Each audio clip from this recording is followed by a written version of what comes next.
Welcome into the PFF NFL podcast. Steve Palazzolo back here with Sam Monson. We're talking Week 10 in the NFL. We're going to preview every single game. Sam, how you doing, man? Not doing great, Steve. The first cold of the season has begun to take hold. I've hit the rookie wall, right? You know the way you reach sort of week 10 of the season? Put a mask on or something? No. You reach week 10 of the season, you hit that rookie wall. But as a seasoned veteran, I'm going to fight through it. And it's just going to be, it's just reached that part of the season where it started to grind down. The body's suffering. But I want to keep going. In your history at PFF, where this is usually the time of year where multiple weeks of little sleep and just watching a ton of football catches up to you, is this the time? Yeah, it's about the right kind of area. Because my body usually just explodes in January. Oh, it's usually the end of the season where I'm just like laid up watching playoff games. Well, that's handy. I mean, I guess. Yeah, but like my body knows it's like, all right, the hard part of the grind is over, so we can explode now, right, and crash. Yeah. All right, we're going to hit every single game, but of course, we always like to hit the Thursday night game, which has not happened in our world yet, but it has happened in your world. If you guys are listening to it, you guys have already watched the Carolina Panthers take on the Pittsburgh Steelers. We don't have the benefit of already watching the game. No. Having said that, we do appear to be able to predict the future based on the past few weeks of this. I called the Nick Mullins game, carving them up. It was beautiful. You carved Baker Mayfield coming in and saving the Browns.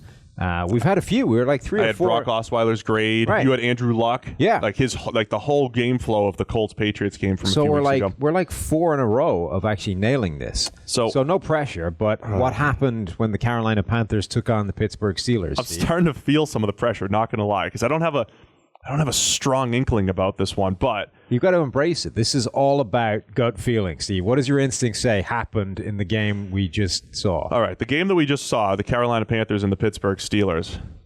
Shoot, who did I pick to win? Because now I'm predicting something for the Carolina Panthers. We all picked the Steelers. We all picked the Steelers to win, but the thing I'm feeling is Christian McCaffrey just carving up that Pittsburgh defense. Okay. Something ridiculous, like 14 catches, 140 yards, 1 or 2 touchdowns. All right. But somehow, according to my picks, Pittsburgh they still won. Well, it's possible that your pick was wrong, and that's what true. you predicted actually came true instead. So I'm going to stick with my McCaffrey prediction. I don't feel great about it, but that's where I'm leaning. 14 for 140, 1 or 2 touchdowns.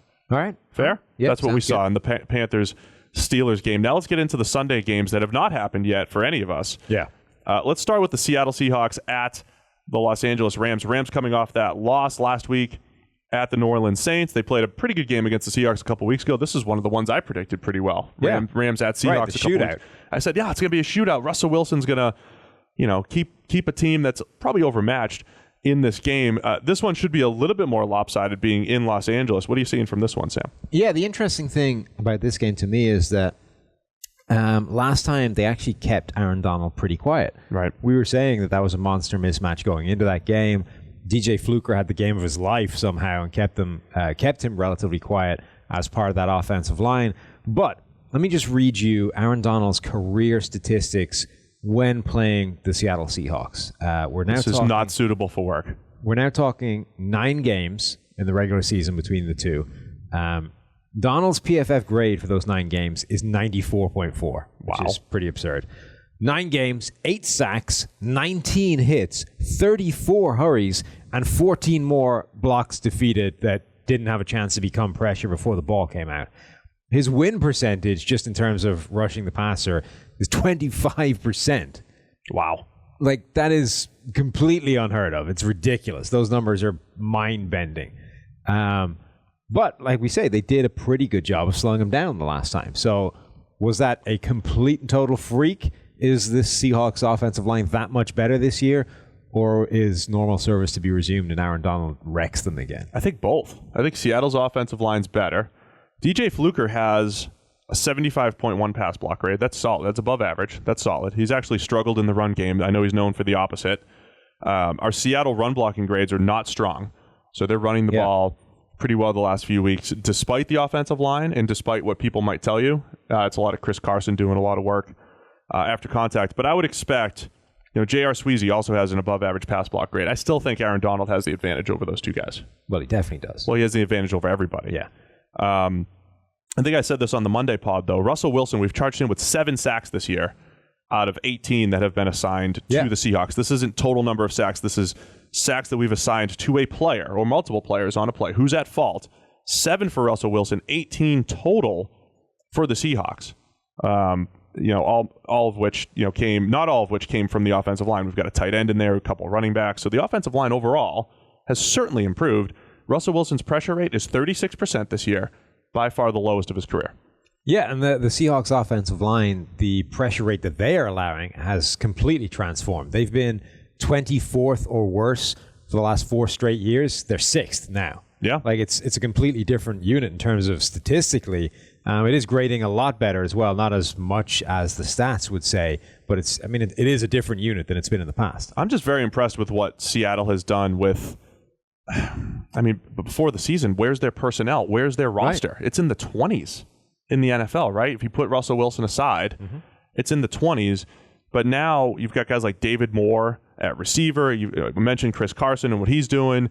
A whole defensive overhaul. Bradley McDougald is one of the top-graded safeties. Just very impressed with Seattle. I know they just lost last week to the Chargers. If they lose again, their playoff hopes dwindling week by week. It's going to be a challenge. But I'm still impressed with what Seattle has done and how competitive they've been this season. Yeah, we kind of predicted that this team, generally this season, would really fall off and may not be in contention at all. And though they are losing these games against very good teams, they're at least competitive, and at the very minimum, they're still kind of in the hunt a little bit. Oh yeah, obviously absolutely. Their division makes it a wild card hunt only, but still, they're definitely closer to contending than we thought they were heading into this year. And then with the Rams, Jared Goff, currently number 3 in PFF quarterback grades. I just tweeted he actually has the highest percentage.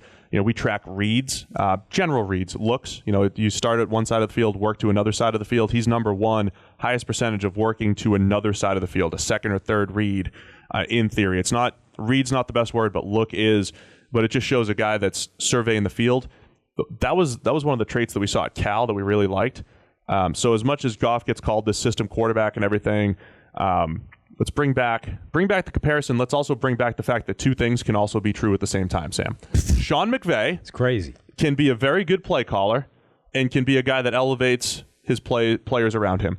Jared Goff can also be a very good quarterback that is working well in that system and making Sean McVay look good as well. They're both very good this season, where last year the argument was much cleaner for, wow, McVay's really elevating Goff. Yeah. This year, both of them are working together pretty well. Yeah, typically when you're putting up record-breaking kinds of numbers, more than one thing is going into that. Oh, absolutely. So the receivers are all looking good for the Rams, and of course, MVP candidate Todd Gurley. I hate, to beat a dead horse, but it seems to be our. We just have to remind people on multiple channels that Todd Gurley is not the most valuable player in the NFL this year, or close to it. All of the most valuable players in the NFL are quarterbacks. Yeah, the end. And then other guys that affect the pass game more than running backs do. Yeah. So, I think it's going to be a pretty good game. Aaron Donald's season. Any other ways to put this thing in perspective? I think we have to continue to repeat that the guy that has been the number 1 player in the NFL the last few years is having a career season. Yeah, his numbers are insane.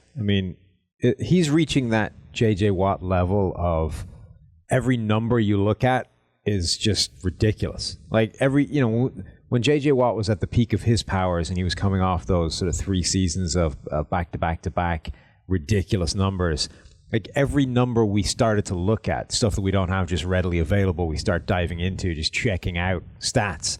Every number we looked at was more absurd than the last one. Anything you choose to dive into, J.J. Watt was looking like an absolute monster, head and shoulders above anybody else.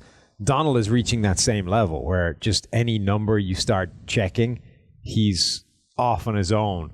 If you imagine these graphs that the analytics guys pull out or that you see on Twitter every now and again of, clusters of people and then there's an outlier over here. Donald is always the outlier right now.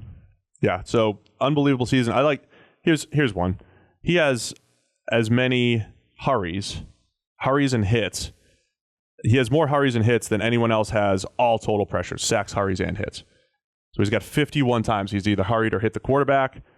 Next, and then Fletcher Cox has 49 total pressures, so that includes his sacks. Yeah. That's our Aaron Donald nugget of the game of the week. What do we have for a winner in this one, Sam? We all taking the Rams? Yeah, this was a weird week for picks. We've almost all we're almost all unanimous across every single game. It's weird. There are very few dissenting voices in the PFF picks this week. All right, let's get to the New England Patriots at the Tennessee Titans. The Patriots coming off a win against the Green Bay Packers on Sunday Night Football, and the Titans, Cole Brown-led Titans. Uh-oh. If you guys see the YouTube channel, our guy Cole Brown, he has a thing for the Titans, I think. Yeah. To say the least. He does. So the Titans come off a big win on Monday night against the Dallas Cowboys. Yeah. What are you looking for in this one, Sam? This is, it's kind of interesting. New England South against New England North. Yeah. Tom Brady playing his old teammate, Mike Vrabel. I know, right? Right? Head coach Mike Vrabel against, Vrabel is only 2 years older than Brady or something like that. It's insane. Right. I mean, McVay's like 8 years younger than Brady. Well, yeah, but he's just, weird. He's just a middle schooler. But he didn't have the career. Vrabel had a full and long NFL playing career. Now is went through coaching, went through the grind, got a head coaching job. Now is a head coach and is still only 2 years older than Brady. Whereas McVay, skipped all those middle steps and just went straight from coaching phenom to head coach. So it makes sense that he's younger.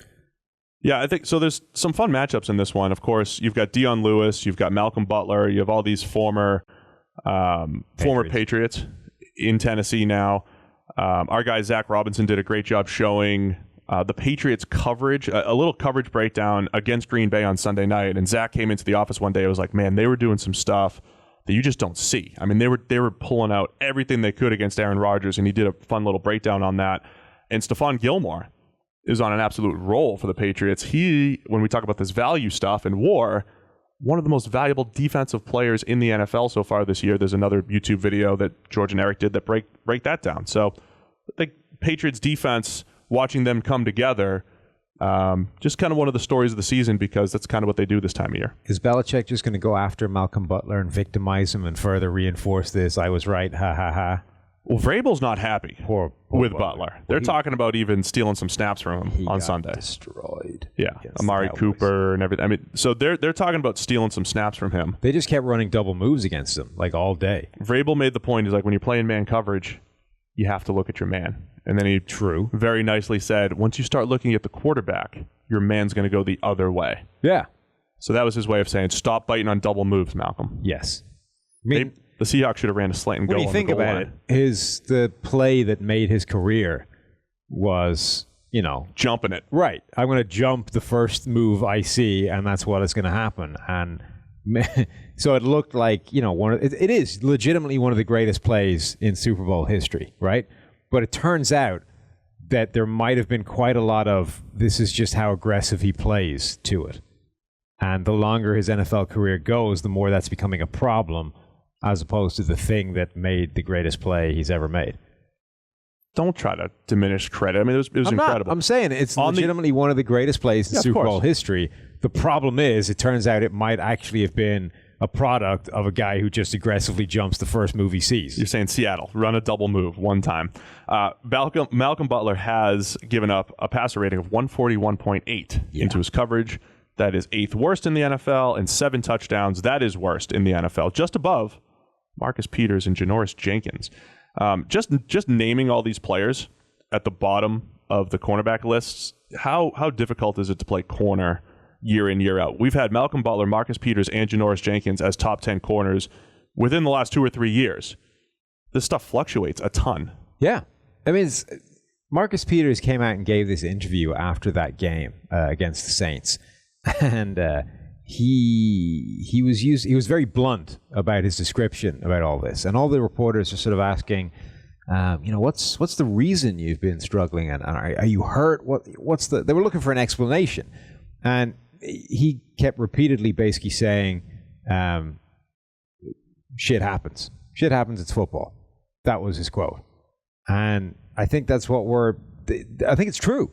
It's a really hard position, maybe the hardest position to play in football. And sometimes you go up against a guy that's really good. Right. If you discount the sort of weight of things quarterbacks are expected to achieve. But in terms of the difficulty of what it is you're being tasked with, It's probably the hardest position in football, and you go up against all pro players as well, and it's just not easy to stop those guys catching the ball, even if you are in tight coverage. So sometimes you're going to look really good because you make a couple of plays on the ball, you get a pick, you get a pass breakup. Other times they're going to catch everything that comes their way, even if you're draped all over them all game long, and you look terrible. And then that's without, you get one play where they run a double move, you fall over, and you look like a complete moron on national TV. That was a bad one. It just happens. It's a tough one. Tough cornerback. Tough spot, Sam. Yeah. I think we're all taking New England. Yes. In this one. All right, let's fly through the rest of the games. We'll give everybody something to watch for in every single game. Arizona Cardinals at the Kansas City Chiefs. Mismatch? Slight mismatch? Mismatch of the week here? Huge mismatch, I would suggest. As well as the Kansas City Chiefs have played, I still come back to the fact that they have to play the Cardinals this week and the Raiders twice. Yeah, they're going to put up insane numbers. Mahomes might throw 60 touchdowns this year. Yeah, I mean, so the Cardinals' defense can cause problems for teams. There's still a lot of talent on there. Chandler Jones gave the Vikings all kinds of fits. Now, the problem is the Chiefs have a much better offensive line than the Vikings, so that part shouldn't happen. Patrick Peterson going one-on-one with Tyreek Hill for however long that happens in this game. I hope it happens. Peterson's only shadowed once, I think. Right. I don't think they'll shadow him because they just don't do that anymore, really. It's also not a good matchup for Patrick Peterson. Well, that's why it's interesting to me, is I'm curious to see when it does happen, even if it's just a case of what side he's lining up on, what happens. Because those smaller, shifty guys, quick guys, have really given Patrick Peterson problems over his career. I think he's become a lot better at that over his career. He has, for sure. Than earlier, but it's still... Tyreek Hill one-on-one with anybody is a mismatch in Tyreek Hill's favor. But in particular against Patrick Peterson, it strikes me as the kind of matchup that could get ugly. But a guy like Chris Harris, who's more like 5'11", right, better agility than Peterson, is probably a better matchup. Yeah. Than Patrick. Jalen Ramsey versus Tyreek Hill earlier this year was similar. That's what it kind of needs to go down, right? You need to get your hands on him if you're that size. And if you don't, that's where the problems happen. Now, when Peterson has got into trouble in the past against short, shifty guys, it has been on the release, and he's just not been able to get anything on them. And then there's a yard and a half of separation. He's playing catch-up the whole way. That's what he has to deal with Tyreek Hill. He's got to be able to disrupt him at the line of scrimmage, and if he misses, he's going to have real issues. Josh Rosen, we're running through some interesting numbers this week. He's really struggled on first down. Been okay on first down, but his third down numbers are just bad. Worst in the league, and a bunch of different numbers on third down. And then Patrick Mahomes, the number that I keep checking every week is his passing yards outside the pocket. Yeah. Still has more than 200 yards more than the next closest guy outside the pocket. Yeah. 11 big-time throws outside the pocket. Next closest guy is 5. Right. So Mahomes doing it inside and outside structure. That's why every single week we're going to come on here and say they're unstoppable. And it's why we said right up top that that's the scariest thing about Mahomes is that he's doing amazing things inside the pocket, but the thing that he's best at and always has been best at is making plays outside of the pocket, outside of structure of the offense, the things you can't teach. So then you're back in that catch-22 situation. We want to pressure him, knock him off his game, but without letting him outside the pocket because, God, bad things happen. We're all taking Kansas City in this one? Yeah. Yeah, I would say so. We're not all taking Atlanta against the Cleveland Browns. Yeah. This is the next game. Everyone's taking Atlanta other than Zach Robinson. He's riding the Baker train. Yeah. And he's riding the Matt Ryan outdoor train. The Matt Ryan outdoor It's outdoors in Cleveland. I haven't checked the weather yet. Now, of course, Matt Ryan's coming off a 4-touchdown performance outdoors last week where he averaged 1 yard down the field on the 4 of them. Why you got to hate on Matt Ryan? I don't have to hate. I'm not hating on Matt Ryan. I've just seen things out there that say, Matt Ryan's having as good of a season as he did in his MVP season 2 years ago. He's not. He threw 4 touchdowns last week. He's not. Outside. The Atlanta Falcons, still an interesting team that always seemed to grade pretty well for us. Underachieved last year, underachieved during the season this year. But they're a couple games away from being right back in this thing. And this is obviously a winnable game, even in Cleveland. Yeah, it is. It's fascinating. I accidentally picked the Browns initially before I realized. What do you mean accidentally? You typed in the wrong... I don't have no idea how I did it. Gordon, who kind of assembles all these picks and sends them out to get the image made, he was like, that Browns game is the one you need to catch up your one game on Nathan. It's like, I picked the Browns? No, that clearly wasn't intentional. Let's go fix that. You can't start chasing picks. Exactly. You got to play the percentages. You wait till week 16, 15 if you're way out of it. Yes. So this Cleveland Browns defense, it's still kind of fascinating because it's entirely dependent on turnovers, which has happened in the past. Teams have gone on a run. They've gone a season generating a lot of turnovers. It typically is not sustainable. Would you like to know who the highest defense is in terms of missed tackles over the season? Is it the Cleveland Browns? It is. Would you like to know how many they've missed? 83. 109. What? Yes. So the fewest in the league right now is 34. 109? 34 by the Redskins. The Browns have basically missed 3 times the number of tackles than the Washington Redskins have. That's unbelievable. You know what's funny about that, about just that in general? It makes, obviously, it sounds obvious, right? It makes a huge impact, right? Yes, but nowhere in the evaluation process are you like, oh, this guy, you say he's a good tackler, but most people, they're like, he's a good tackler because he's got good form or something. He just doesn't miss tackles. But it's another one of these numbers that fluctuates wildly, right? There aren't that many players. There are some, but there aren't that many players who are consistently miss a ton or miss very, very few tackles. True. So you think of guys that miss very few. Bobby Wagner is some kind of tackle-making Superman. Yeah. Like he's got to that Takeo Spikes level where he just doesn't miss tackles ever. Yeah. On the other end of the scale, you've got guys like Quan Alexander who will always miss a ton of tackles. He's that type of player. Yeah. But there aren't that many that fall into either camp. Most guys will go through their career. Some years they'll miss 15. Some years they'll miss 4. And, it fluctuates wildly in between. Now, as a defense, I think if you look at it as a unit, it's probably more stable. Or at least over a season, it's a consistent thing. Well, a team like New England always seems like they do a good job of tackling and avoiding. So the Browns leading the league in missed tackles is not like a freaky fluke thing. This is a problem. Yeah. I mean, it does feel like something if you could just tidy that up a little bit. Right. You're giving yourself a chance. So that's something to look out for after the Falcons, again, had 4 touchdowns for Matt Ryan, where they averaged 31 yards after the catch per touchdown reception. So that's Calvin Ridley after the catch. That's Tevin Coleman after that's Julio Jones. Something to watch out for in that one. We're all taking Atlanta other than Zach, as I mentioned. Another dome team going outdoors. Coming over here to Cincinnati. The New Orleans Saints at the Cincinnati Bengals. Should be nice weather, though. Is it 40s, 50s. Good weather this weekend? Yeah. Excellent. But there's only one dome. I checked really quick. Well, only one dome game on the docket in the entire NFL this week. Really? Yeah, a lot of outdoor football there this week. Saints at Bengals. The Saints stated their case to be at the top of everyone's power rankings, to just be sitting atop the NFC. Saints fans were mad at me, though, because I do read the comments, and they were mad because they said, did I say that they can't win on the road? I didn't say that they can't win on the road, but historically, I know they've won. I understand that they've won all their games on the road this year. I understand that they've won games on the road. I have given you very clear instructions to, first of all, never read the comments. There are viewers, our YouTube viewers. It's an accepted thing. You don't read the YouTube comments. Bad things happen there. And my addendum to my instructions to you is, even if you are going to go and read the YouTube comments against my advice, don't bring them into my world. Sometimes you need to part know of the YouTube comments. If you want to read them, you want to get down. Sometimes in the they make cesspool. fun of your accent. That's fine. If you want to get down and dirty in the cesspool that is the YouTube comments, knock yourself out. You've been called angry. Wade hip deep into all the mank that's in there, but don't bring it into my world. I don't want to hear about it. You've been called angry before. I don't know why people would say that. See, maybe they're right. But I don't need to hear about it. That's all I'm saying. You have fun, but if you want to present something to me as coming from the YouTube comments, you're going to have to invent a different source. So the point we were trying to make with Saints fans that I did not read in the comments was that when they're on the road, Drew Brees isn't as productive. The pass game isn't as productive. And versus in the dome where they're just, boom, like a different team, a well-oiled machine and almost unstoppable. Yeah. So it's a factor. I think that gives Cincinnati a chance here. Missing Carl Lawson will hurt a little bit.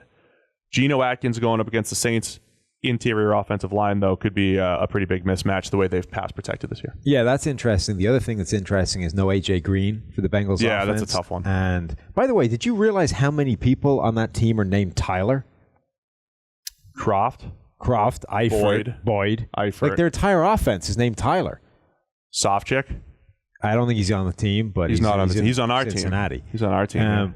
But I was listening to something on the radio this morning, and they were talking about, what are they going to do with AJ Green down? Are they going to move Tyler Boyd outside, or just keep him in the slot and try and manufacture with John Ross back? Blah blah blah. But it was like, the way coaches tend to talk to other coaches and they use the first name of players. It's just kind of annoying. We'll put Tyler at tight end. We'll put Tyler in the slot. It's like, are you going to move Tyler? I was like, hang on, Tyler. And then I was like, oh, hang on. Everybody on this offense is called Tyler. We're going to go 12 personnel with Tyler, and then Tyler's going to play outside. Yeah. I mean, that's the thing. If they get them all healthy, we're going to deploy 3 Tylers. Well, unfortunately, Eifert's one of the Tylers. Well, yeah, that's never going to happen. Eifert's still not going to be healthy. You have AJ Green down. John Ross is coming back again. Tyler Boyd has been extremely productive from the slot. How they overcome that loss is going to be big because they've managed actually quite well to overcome the loss of Tyler Eifert this season. But AJ Green, because Tyler Boyd has stepped up and been incredible. But AJ Green is a real problem. Yeah, and so Andy Dalton right now, 84.1 PFF grade, highest of his career. The narrative for him has always been, 2015 was the best grade of his career. That's when they had all those great playmakers. Yeah. They work off each other. They feed off each other. What can he do without AJ is going to be a huge factor. Yeah. We're all taking the Saints? Yep, everybody. Yeah, we're all believers in the best team in the NFC, the Saints. Or is it the Rams? Wow. Buffalo Bills at the New York Jets. 30 seconds, Sam. What are you watching for in this one? Derek Anderson, I believe, is getting the start. Snow. Snow is what I'm watching for. Is it going to snow? I hope so. We just otherwise hope I have nothing in this game. No. We're all taking the Jets except for Neil jumping on the Buffalo bandwagon. Josh McCown. Oh, yeah. The Jets, that changes their fortunes. I mean, Josh McCown's a fun quarterback to watch. He's like a well-groomed Fitzpatrick. A well-groomed Fitzpatrick with more mobility. McCown's got some more spectacular mobility. Oh my gosh, Fitz is kind of mobile. No? McCown is really athletic. Fitz is sneaky athletic, though. No, but McCown's real athletic. Like real athletic, not sneaky. He's athletic. McCown is one of the best deep ball throwers in the NFL last year. Really weird season that landed about 26th on PFF grades, but he was efficient throwing the ball down the field. Had a bunch of turnover-worthy plays that just he got away with, but was also efficient in like the expected stuff for the Jets. So I think they're going to move the ball all right. It's not a bad matchup. McCown in the pass game against the Bills defense, that's pretty good on the back end. Yeah, this is 2 good defenses going up against 2 truly, truly wretched offenses, one of which might be better because they have Josh McCown in there now. There you go. McCown. That's giving nice the Jets the advantage. Yeah, it's well done. And it might snow, so you can watch that too. You didn't even check a weather report. You're just... It's November. It's in New York. It might snow. Yeah. Washington Redskins at the Tampa Bay Bucks. Speaking of sneaky athletic Fitzpatrick, how about this one? Everybody's taking Tampa Bay except for Gordon taking Washington. Yeah. Is Washington the worst 5-3 team in history? Yeah, you were just on a mission to make fan bases mad at you every single week. Every week. Oh, well, the Lions are up next. So. Oh, perfect. They're the next game on the list here. What are you thinking in this one? So Does Fitz keep it up? At some point, and this could be it, with Washington, outside of 2 games, has had a pretty tough defense to play against. Yeah. This could be the game that Fitz throws 12 picks. It could be. 8-12. That would help because Washington's offense is anemic. Would you like some interesting numbers? I would. Washington's offense? As a Washington Redskins columnist, I'm sure you have some. 21 explosive plays by their wide receivers, which is the worst in the NFL. What's an explosive play? Gain of 15 or more yards. So they've basically not been able to get big plays out of the receivers. Now, part of that is the receivers. Part of that is obviously Alex Smith, who is back to being pathologically conservative. Yeah. Here's another number, 75 yards after the catch by their wide receivers, which is also the fewest in the NFL. Last week, Calvin Ridley had something like 65 yards after the catch. Yeah, like 35 on a play. Right, just on like 6 catches. The Redskins receivers, all of them, collectively, not running backs, all wide receivers collectively have 75 for the season. Alex Smith needs those yards. So Alex Smith can't go deep downfield, and they can't turn the short stuff into big stuff. So the passing game is really struggling to get anything done. So yeah, they could use those 12 Fitzpatrick interceptions. So one cure for that might be the Tampa Bay Bucks defense. Okay. Because they're not great. And they've been in shootouts. Something has to give here. We got a rough Washington offense going up against an explosive it's a terrible Tampa passing defense. Yeah, something's got to give here. I'm taking Tampa Bay because I'm thinking Fitz is going to keep it going. The YOLO stuff works well enough when you get this many playmakers. So it's the incredibly movable object against the very resistible force. That's correct. Okay. I'm taking the first one. Well, we all went with the Bucs, so we're going with that one. Yeah, we're all taking the Bucs, except for Gordon. Yeah. What did I say was next? Lions at the Bears. Yeah. Everybody's taking the Bears in this one, too. This could be a good one. This could be the time that the Lions start to run the ball here, establish the run. I could see why you take the Bears, but I think this will be a good game. I think it'll be a good game, yeah. I mean, division game. The division is still very tight. It's tight for a reason. I think all these teams are pretty closely matched. The Bears have been good this season, but the Lions, so they're capable of exploiting the right areas. Trubisky continues to play not as well as this box score stats. They're manufacturing him some plays, but this Detroit defense can cause them some problems. Yeah, so the Patricia New England defenses usually, they don't do a great job. They'll give up the underneath stuff, right? So they'll give up some yards they'll give up some expected yards after the catch or whatever. That's Tariq Cohen, so like the short stuff that Chicago likes to run, there should be some opportunities there. Detroit's defensive line, though, it's one of the stories of the season, Sam. On paper, it looked terrible. Yeah. Deshaun Hand is finally breaking out as a 5-star player. No freaking idea what's A'Shawn Robinson getting after it. Detroit's defensive line is one of the stories of the season, so credit those guys for their development, whether it's the new scheme, whether it's just them all coming together at the right time, and they've been much better. I have no earthly idea how Deshaun Hand has become a good player because he did not look good at all at Alabama. Yeah.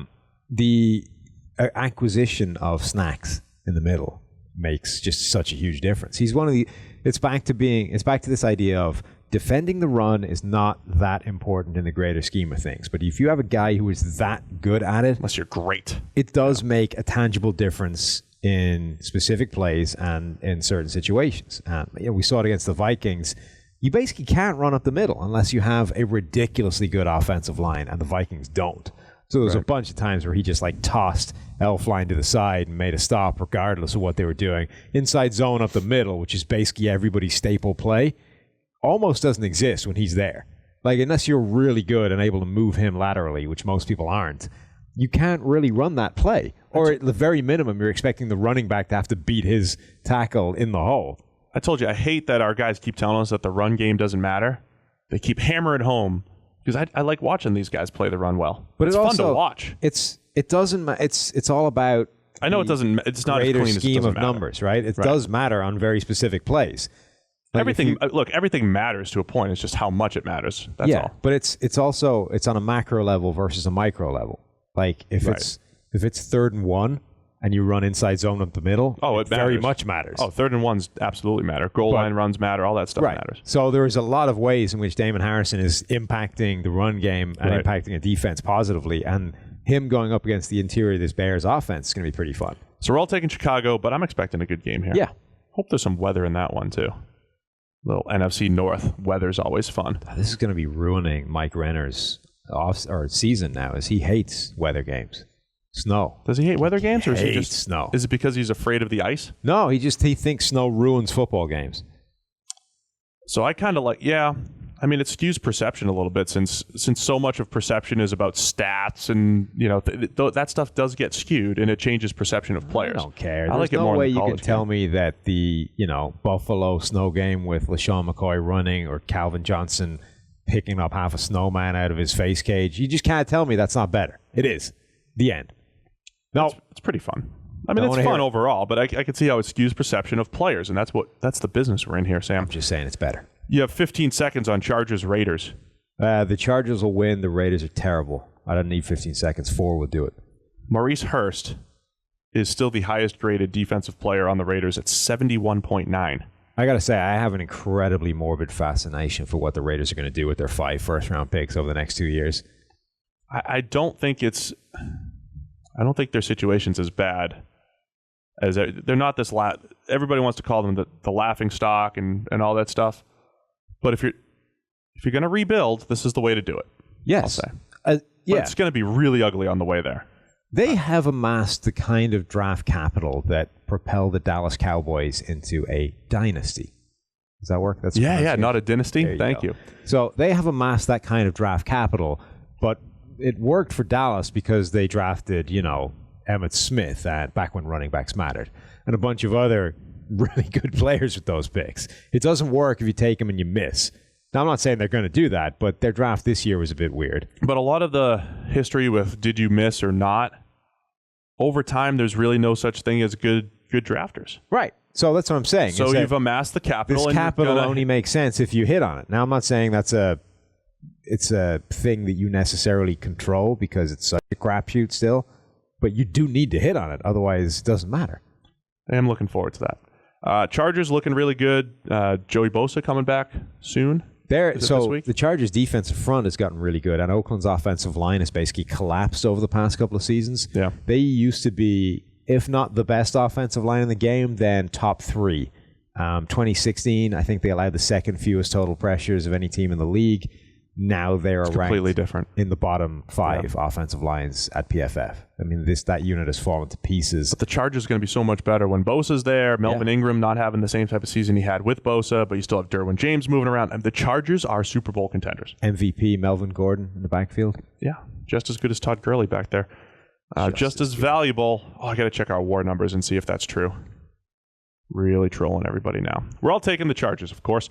Miami Dolphins at the Green Bay Packers, Sam. Yeah. Green Bay. Green Bay's offensive line is one of the best in the league, certainly when it comes to pass protection. David Bakhtiari does not get enough press in terms of becoming the next Joe Thomas. He has a 94 pass blocking grade, which is so much higher than everyone else. You could make the case that his pass blocking over the past 18 months or so has been better than Joe Thomas ever achieved. Ooh, I don't know. I think you could make that case. Now, Joe Thomas is a better run blocker over his career than Bakhtiari has even developed into. But if you're just looking at pass protection, I think you can make the case that Bakhtiari right now is at a higher level than Joe Thomas reached. Maybe, but like Joe Thomas, and I know our numbers do as well as they can to adjust for this stuff, but he was also blocking for guys that were so oblivious back there. Yeah. So oblivious back there. And Rodgers actually, he invites pressure, but he avoids sacks. But again, we account for that stuff. I don't know. It's close, but Bakhtiari deserves to be at least in that conversation where Joe Thomas was consistent Hall of Fame left tackle since day one.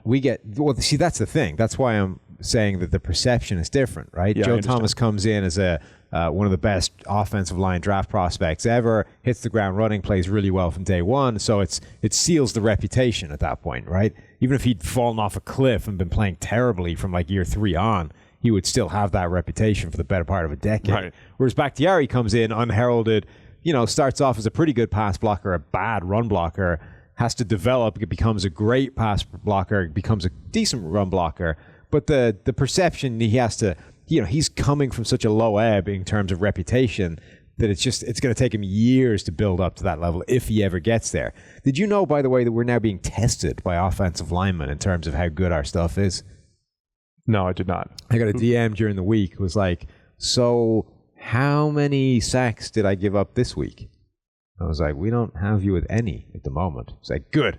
I was using the one sack that I gave up as a test for how well your sort of assignment process works, because it was all on the quarterback dropping too deep in the pocket. Well, we're all about that. Right. Yeah, we know that. So I know that there are other services that track sacks, and I know that Next Gen's trying to do this whole deal. The intelligence that we add to it, though, I don't think can be duplicated. I know for a fact that we had one tackle 1 year with 3 sacks, and I think someone else had him with 8. So he was like, it's because it's not about the guy that you're blocking getting the sack. He was like, I was using this as a barometer to see how good you are at this stuff right now. Is if you guys had charged that to me, obviously, credibility lost, as they say. I would have. It's good to see that some offensive linemen are hanging their quarterback out to dry. Right, but we didn't. So it was all on the quarterback, and he was happy. We know what we're doing when it comes to offensive line. We do know what we're play. doing. Our guys are really smart with O-line stuff. Take that, O-line Twitter. Well, you're a 2-time keynote speaker, Steve. I am a 2-time keynote speaker at the Cool Clinic, Sam. Offensive line clinic every single year. Yeah. Here in Cincinnati. We're all taking Green Bay in this one. Bounce back game. That must be standing room only every year. Oh, my? Hear you talk about offensive line play. Most of the big offensive line coaches in there will go grab a slice of pizza when I'm talking. Oh, yeah? I'm a keynote speaker. Bob Wiley runs the show there. Maybe that's just because, pizza for an offensive line coach and or player is probably quite enticing. They shouldn't put the pizza out just before I speak. I mean, that's just not fair, right? Bob Wiley, I don't know if he's because he's so famous now. Yeah. The Browns offensive line coach who says hut and his whole belly moves. He runs the clinic. That is artwork. Every single year. So I hope he's not at like such a level of stardom that he's going to back away from the cool clinic. He's got that white Maserati that we saw on Hard Knocks. He's also got a Rolls Royce. Really? Apparently he was the guy. O-line coach for a while. Yeah, apparently he was the guy that like developed the playbooks for Madden. So he's got like Madden money in the bank, right? It's not the offensive line pay. It's just that good. Coaching offensive line in the NFL is where you make your millions. It's not from the cool clinic either? No, I don't think so. I think it's Madden that's made him the big bucks. That's great. We're all taking Green Bay against Miami. Let's get to the Jaguars at the Colts. Maybe the captain reading's the only thing we need for this. The captain reading. Cue the music. Dearest Mother, I have received your care package of spiced raccoon cheeks and flattened snake strips. The jungle cat men inch closer to our camp. Scouts report hearing growls in the distance and have found traces of grits along their trail. Troubling. Andrew. So by this we can take that the Colts are playing the Jacksonville Jaguars. Obviously. This week. Jungle cat men, Steve. It's your one dome game of the week. The Jungle cat men. Watch out, Andrew.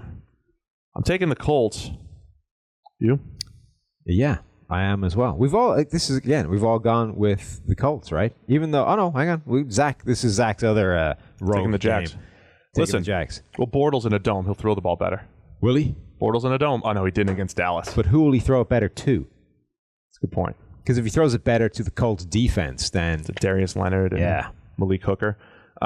Colts offensive line much improved. Andrew Luck getting rid of the ball quicker. It's all kind of working hand in hand. But... we also, when we started to adjust for competition, the Colts offensive line has not had the biggest challenges as some other teams. So this is a big challenge still, this Jacksonville defensive front. It has improved dramatically. It has also been the beneficiary of some very easy competition. So this is their big test, right? It's this Jags defensive front, which is really good still. And Yannick Ngakoue on the edge, Calais Campbell, Malik Jackson has slowed down a little bit, but he's still bringing pressure in the middle. Marcel Darius has been fantastic against the run, which apparently still matters a little bit at times. We can still talk about it. So it's going to be a fun matchup because this is the legitimate test that everybody they've been talking them up for a few weeks, but now we get to see if it's actually legit or if they were just the product of some easy competition. The AFC South was supposed to be wide open, but now the Texans are 6-3. I mean, I guess these teams can still kind of make a run because we don't think any of these teams are great. But man, like the Texans weren't supposed to be 6-3. They shouldn't be. I mean, multiple teams have missed the chance to end a game against them. Yeah. I don't think it's weird because they keep winning these games. So at some point, you kind of have to jump on board. But I'm not buying this idea that the Texans are a particularly good team, and yet they continue to just eke out wins and move ahead in this division. So they're now 2 clear of the Titans. Actually, it's not 2, is it? Because there's a bye in there somewhere. But 2 wins ahead of the Titans, 3 wins ahead of Jacksonville and Indianapolis, and obviously only one of those teams can win this weekend. So they're kind of taking control of this division despite not actually being that good. I want to fly through the rest of this stuff, Sam, because we both have a couple things that grind our gears. All right. I think it's important. Okay. Cowboys and Eagles. Yeah. The Cowboys done. Is it time to overhaul that whole organization? I mean, how do you the only overhaul you can make is at the coaching level, right? And I'm not getting into that. But this game essentially hinges on pressure from either side. The Cowboys, it's really focusing on DeMarcus Lawrence against Lane Johnson. And Lane Johnson has typically won that matchup in the past. I think he's kept a complete clean sheet against DeMarcus Lawrence when they've gone one-on-one. So there's no pressure allowed whatsoever. But Lane Johnson's playing through a significant MCL sprain, I think a knee sprain. And DeMarcus Lawrence is still one of the best pass rushers in the NFL. So that takes on a whole new dynamic now. And then obviously the other side of the ball, which is Philadelphia's defensive front, is still terrifying. It's still arguably the best in the league at generating pressure. It's definitely the best in the league at generating pressure without blitzing. And Dak Prescott, for his career, has been under pressure way more against the Eagles than against any other team. 47% of the time. Yeah. His average is 36% of the time. Right. And we've talked many times that once you get over 40, and especially 45, right, it's crippling. That propels you from like average to crippling levels just by going up against the Eagles. All right, so we all taking Philly? Yep. We're all taking Philly in this one. And then the great Monday Night Football matchup we have. Oh, God. The New York Giants at the San Francisco Fighting Nick Mullins. How mad are all of the primetime people that 49ers Jimmy Garoppolo went down? Oh, yeah. The whole offseason, they're like, Jimmy G, we're going to ride that storyline all year in prime time. 49ers. Sunday Night Football's already flexed out of like 6 49ers games. 49ers are back. Our poor guy George, who sits in the truck from the Bay Area, he was from going Cali. Home a bunch of times. He's like, I just had 3 trips canceled. We're going to flex out of every Sunday Night Football game. Perfect. Nick Mullins had a pretty good debut. Saquon Barkley is explosive and fun to watch. Eli's still struggling. Yeah. Most of us taking San Francisco. People were really harsh on the Nick Mullins thing, right? It was like, who is this guy? This is a joke of a quarterback situation. I'm insulted that I even have to sit through a game featuring Nick Mullins, right? That was basically the storyline. Well, they didn't hear your prediction. Obviously. That was basically the storyline heading into this game. But Nick Mullins had really good grading in college. His grades at PFF were really good. He had really good grades in this preseason. So, all right, he's an intriguing quarterback, right? His debut obviously was fantastic. Not as good as the box score statistics suggest. He did throw a ball directly to a defender in the end zone that should have been picked off, scored a touchdown the next play. So that's going to make you look better than you actually performed. But he played pretty well for a quarterback nobody had heard of coming off as a debut. It's against the Raiders, Sam. I know. It was against the Raiders, and that's going to help. But those are 3 data points that are intriguing, right? At the very minimum, but these are the guys we want to unearth, the Tony Romos of the world, that reclaim the comparison, Steve. Nick Mullins is Tony Romo. He's Tony Romo. Sam Monson. But Tony Romo is a quarterback basically nobody had heard of, and they gave him a bit of time, and he came off the bench, and he turned into, a quality Pro Bowler. I'm not saying Nick Mullins... Are you saying yes. What I've heard... Oh, God. Is that Nick Mullins is the next Tony Romo? All I am saying is that we now have 3 data points at 3 separate levels that say that there's something to Nick Mullins being a viable NFL quarterback. So let's embrace actually watching and seeing how that turns out. Knowing the NFL, too. We are 2 more half-decent Nick Mullins games away from rumors about him being flipped for a first-round pick. Yeah. All of a sudden, it's going to be, wow, Nick Mullins is the hot commodity. Yep. 3 games in. And for him securing a decade's worth of Matt Castle contracts. Get that Matt Castle money. Forget the Madden money. I want that Matt Castle money. Yeah. I want that 1-year backup money. All right, we're both taking the 49ers. Neil and Jeff Ratcliffe taking I think Neil is just taking the Giants every week until he sent us a message. He said back on the bandwagon. He got off it last week. Oh, he did? Yeah. I thought he stayed on it the whole way and was just continuing to pick them until they eventually won. No, he's back on it. All right. So that's the slate this week. Should be a fun one. Week 10. We'll be here Monday to recap it. But for now, let's go into what grinds our gears. You want to go first, Sam? Yeah. What grinds your gears this week? This week, it's agent tweets, right? It's the tweets from, industry sources, from people of high standing in the football disseminating information world. Wow, you're so political. Who tweet something that's quite clearly come straight from the phone of an agent. It's like, I don't know if you noticed this, but he turned down 3 different offers before he signed this one. All coming up trumps. Like Des Bryant this week signs for the New Orleans Saints. And it's Des Bryant turned down offers from multiple different teams for high money. All comes up roses for Des because he signed with the Super Bowl contending Saints. Like, well, I don't know if that's true or not, but I do know that I watched Hard Knocks, and he was wandering around that building, hugging everybody, appearing desperate to sign for them. I don't know if Des Bryant turned them down. That's all I'm saying. Grinds my gears too, Sam. There was one a couple weeks ago after the Derek Carr play where he was crying or whatever it was. Yeah. Where it was like, Derek Carr, he's banged up, really wanted to get back in the game, but he's going to give it a go this week for his teammates. It's like, you are not, Mr. Reporter, sir. Those are not your words. Exactly. You literally copied and pasted this from a tweet that an agent sent you. It's the ones that are so obvious where it's like, this has come straight off the phone of an agent. Like, come on. Have a bit of self-respect and integrity. What the heck was it? Deshaun Watson when he skipped the Senior Bowl or skipped something or didn't want to throw at the combine. It was like he's going to work so hard to do blah, blah, blah. He's not afraid of competition, but he's ready to give it a go at his pro day. And it's like, just at least dress it up or just something. Say he's not throwing at the combine instead of copying and or pasting put quotation marks around it and say coming from his agent. Like, yeah, that's true. Come on. Whatever. You can tell. Just keep an eye out for him, everybody. Keep an eye out for hashtag agent tweets. Hashtag agent tweets. What grinds my gears, Sam, I got into a little spat. I mean, it's Twitter, whatever.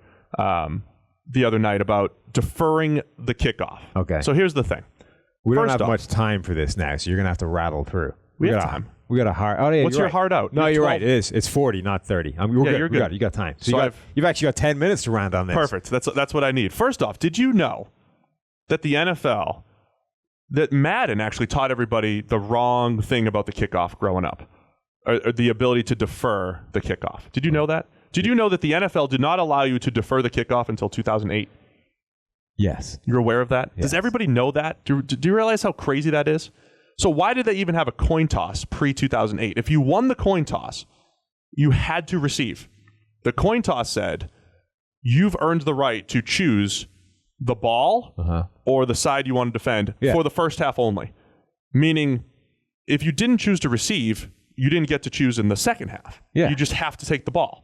It almost like doesn't even make sense. Now, Madden, for years, just like in college football, this is the way it is in college, you could just say, I defer, and you're deferring your option to the second half, and that's like, and then the other team has to receive it, right? Because if they've deferred, you can't kick, because then you're kicking in both halves. You know what I'm saying? Yeah. That all makes sense? So you couldn't even defer until about 2008. Now, deferring is always the right option. It's always the right thing. If you're going to have an extra possession, you want to have it in the second half. And then there's always the chance that you score at the end of the first half, and then you get the ball at the start of the second half, and it's just glorious. And you've earned the extra possession for the game. It's always better to defer. And my little argument the other night was the LSU-Alabama game, where all of the announcers, just because LSU's starting linebacker, Devin White, was out of the game for the first half, they're like, man, they need to take the ball. You have to receive because you got your defensive player out. So you got to have him on the field for the second half. And I'm like, no, just defer. Always defer. And the argument used against me was that, well, Alabama's going to crush them if you give them the ball. You have to keep the ball away from Alabama. It's like, well, if you have to kick it to them at some point. Well, one of the halves, you have to kick it to them. They can only score once on the possession you're giving them. Yeah, that too. How much damage can it be doing? I mean, there's so much wrong with this whole thing. If you're going to get blown out at halftime, it probably doesn't matter whether you're deferring or taking the ball. No, of course not. So, I mean, the whole thing is like, why did this, the analysis that people go to, why did they decide to defer? Well, they really want to get their defense on the field, and they've got a home crowd. It's like, no, I just want my possession in the second half. Like, Madden players have known this for years because that's how Madden has had it. But Madden did not have it the way that the NFL had it for years. Alabama are basically just 40 points better than college football this year. Yeah, you might as well just kick off to them both halves and make for a more explosive game.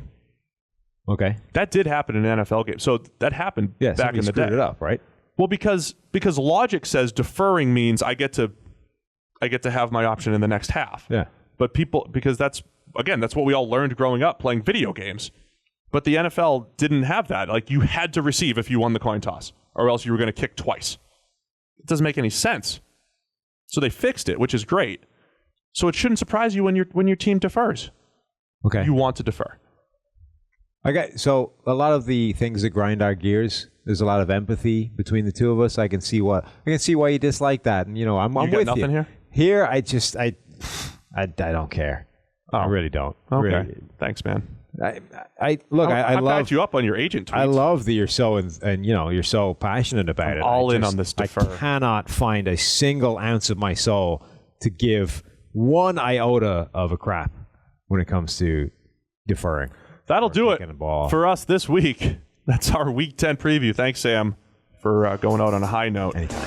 Everybody enjoy your Week 10. Hope you guys all win your fantasy leagues and all that stuff. Special thanks to all of our sponsors. And, of course, get to ProFootballFocus.com. The only way to consume everything that happens in the NFL is with the PFF Elite Package, Premium Stats, and Green Line. We'll chat again on Monday.